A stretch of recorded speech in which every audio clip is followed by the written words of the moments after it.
Ce qui m'a frappé, c'est que l'aspect du logement temporaire, finalement, comporte pas mal de dimensions différentes, que selon les interlocuteurs, ils les éclairent d'un autre point de vue.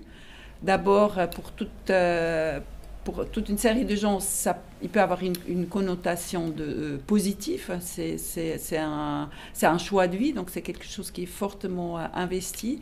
Et ensuite, on a vu que la notion d'habitat temporaire est de plus en plus, avec l'évolution actuelle, la crise du logement se rapproche finalement de la problématique plus de la précarité, une certaine précarisation liée au logement et donc des situations de non-choix.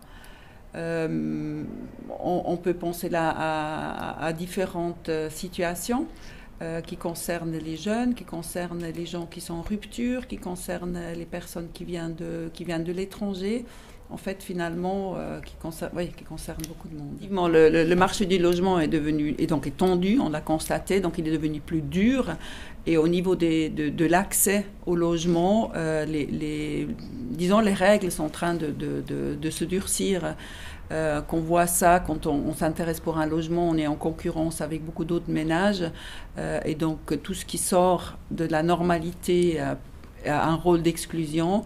Ensuite aussi, juste l'accès à l'information, si vous n'êtes pas inséré dans la société, si vous n'avez pas une certaine connaissance, vous connaissez des gens, une connaissance un peu du marché du logement, comment ça fonctionne, c'est très très difficile de trouver un logement. Et toutes les questions d'image qu'on peut avoir, de réputation, si vous êtes une famille nombreuse, ça devient déjà difficile parce que vous êtes une source potentielle de bruit.